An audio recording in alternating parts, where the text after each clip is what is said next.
મારું માતાનું મોહન રાખે, બધી માતાઓનું રાખે, સતવારી બધી માતાઓનું રાખે. એટલે કોઈ વસ્તુ અશક્ય તમારા લેખમાં ના લખ્યું હોય, દીકરાને કોઈ વિસ્તાર નહીં થાય, લેખમાં કદાચ ના લખેલું હોય અને ડોક્ટરોએ એવું કહી દીધેલું હોય કે ભાઈ હવે આગળ કોઈ વસ્તી થશે નહીં, તમે ગમે તેટલી દવા કરો, ગમે તેટલી,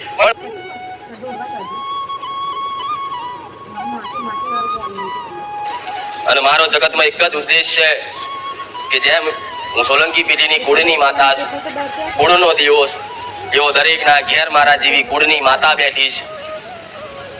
એ કુળની માતાને એના દીકરાની ભક્તિ નહીં મળતી અને એના દીકરાને કુળની માતાનો પ્રેમ નહીં મળતો.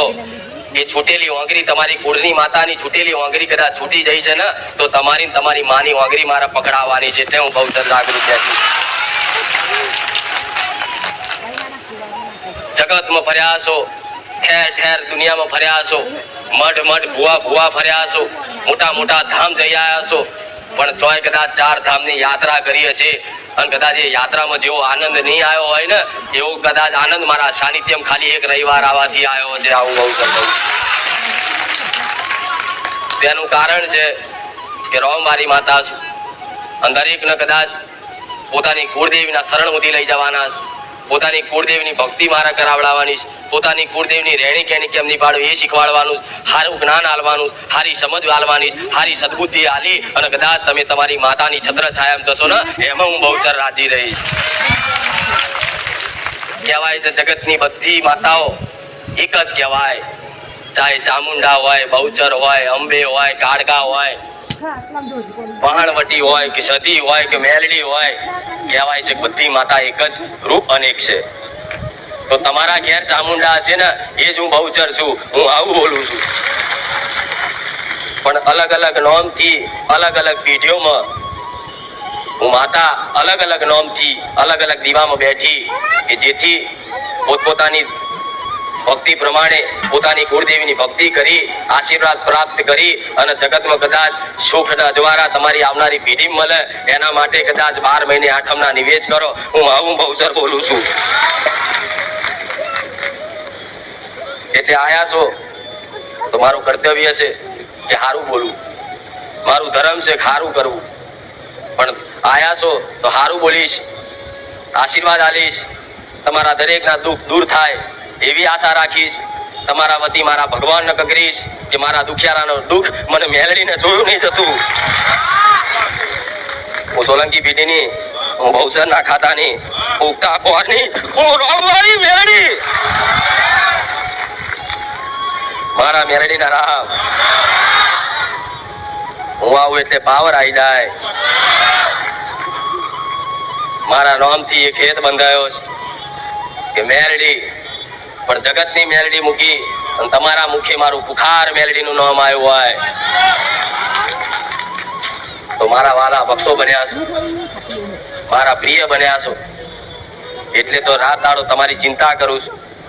એક ભાવિક એવો નહીં હોય કે જેણે મને મેલડીને યાદ કરી હશે, મને સોલંકી પેઢીની માતાને યાદ કરી હશે અને પરવારમાં હું મેલડી ના આવી હોય એવો એક ભાવિક નહીં હોય.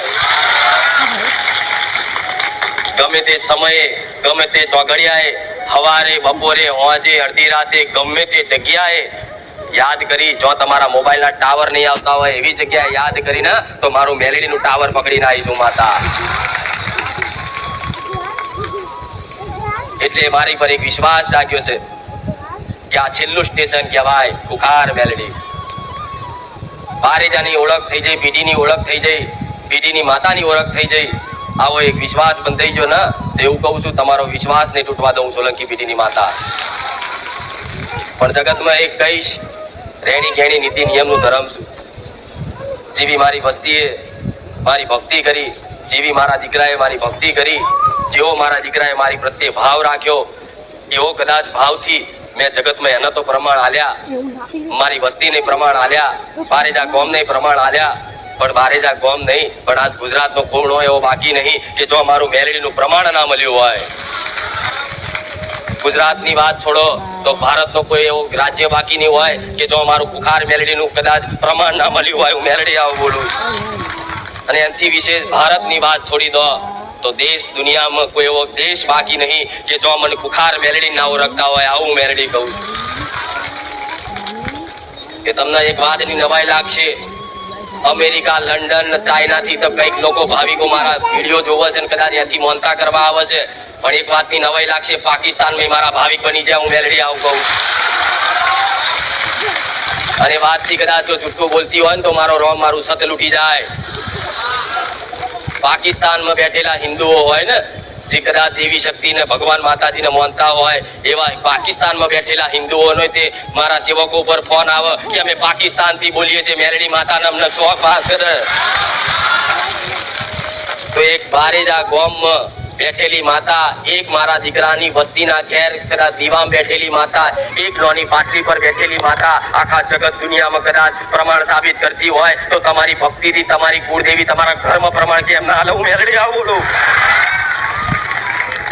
મારી વસ્તીના ભક્તિથી, રેણી કેણીથી, નીતિ નિયમથી, મારા બોલ પાડવાથી જો કદાચ આવી સોલંકી પેઢીની માતા હું કદાચ જગતમાં આવા પ્રમાણ આલી શકતી હોય આખા દેશ દુનિયામાં, તો ખાલી એક તમારી ભક્તિથી, તમારી કુળની માતા તમારા ઘર પૂરતું પ્રમાણ કેમ ના આલી શકે? હાલક નહીં, પણ તમને તો તમારા ઘર પૂરતું પ્રમાણ મળતું નહીં કે માતાજી અમારી ઘેર શક નહીં, એવો અહેસાસ થતો નહીં કે અમારી ઘેર માતા સાક્ષાત છે. આજે મારી વસ્તીના ઘેર કદાચ આવો ને અને અડધી રાતે કદાચ મારો મઠનો ઉમરો ચડો ને તો સાક્ષાત બેઠેલી હું મેલડી દેખાવું. આજે મારી વસ્તીને કદાચ પાણી પીવું હોય, મને માતાને કદાચ ભોણું કદાચ મોડું મૂક્યું હોય ને તો કઈક વાર કોનમાં આવીને કહી જાય ભોણું વહેલું ધરાવવાનું રાખો, મને ભૂખ લાગે છે. મારે જે ખાવું હોય કદાચ મારી વસ્તીનો ભાવ ચેક કરવો હોય ને તો મારા દીકરાને કહું કે લાય આજ મારા હાથર સફરજન કેરા લઈ આવજે, તો મારો દીકરો મારા હાથર સફરજન કેરા લઈ આવે.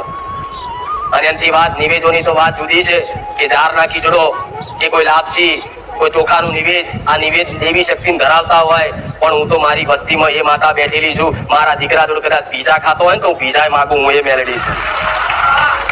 મારો દીકરો કદાચ ઘરમાં કદાચ મારી વસ્તી મેગી બનાવે ને તો હું એ કહું કે મને મેગી હાલું, મેગી ખાઈશ.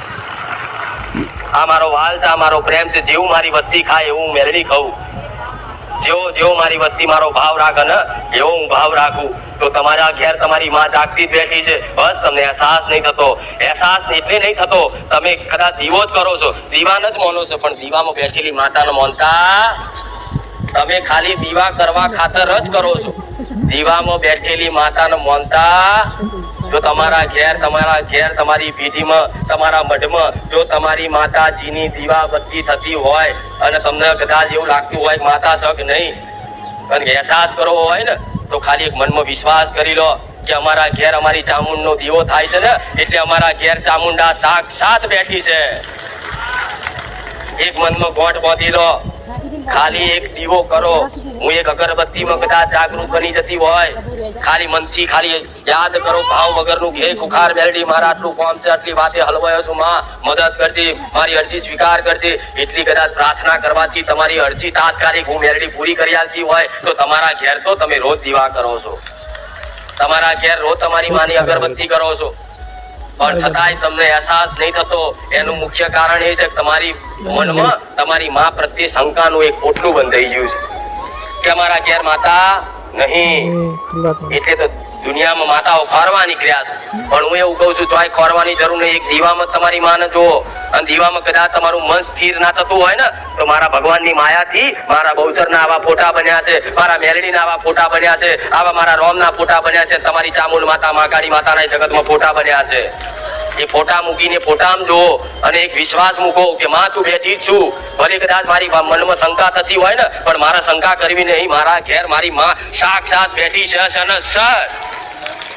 આ એક કદાચ મગજમાં ગોઠ બાંધી દો ને કે સાક્ષાત બેઠી છે તો તમને ઓટોમેટિક એવો ભાવ પ્રગટ થશે, એ ઓટોમેટિક એવો ભાવ પ્રગટ થશે કે લાય માતા જો ઘેર સાક્ષાત બેઠી છે ને તો આપણે ખાઈએ છીએ તો એવું માતાને ખવડાવીએ.